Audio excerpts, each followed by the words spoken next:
ஒரு வீடு ஆசை ஆசையாக பல லட்சங்கள் கோடிகள் போட்டு கூட கட்டுறாங்க.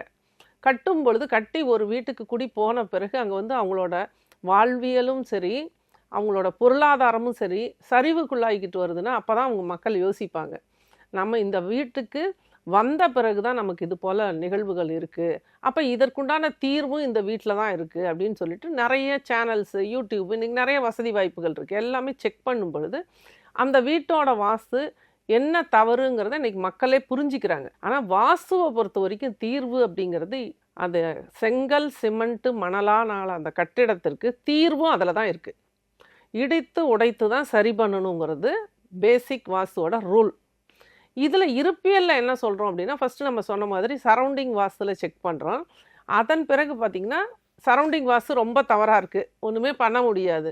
அப்போது வீட்டுக்கும் காம்பவுண்டுக்கும் இடையில் உள்ள செட்பேக்கையே சரௌண்டிங்காக மாற்றிட்டு வீட்டுக்குள்ளே சின்னதாக ஒரு கரெக்ஷன் பண்ணி விட்டுட்டோன்னா வீடு வந்து சைட்டாக வேலை பார்க்கும்.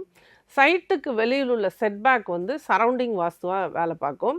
அப்போ சரௌண்டிங் சப்போஸ் தெற்கு மேற்கு பள்ளமாகவே இருக்கட்டும், அது அடுத்தவங்களதாகவே இருக்கட்டும், நம்மளை அதால் பாதிப்படைஞ்சிட்ருக்கோம் அப்படின்னா இந்த சின்ன சின்ன கரெக்ஷன்ஸ் மூலமாக அவங்களுக்கு ரிசல்ட் எடுக்கலாம்.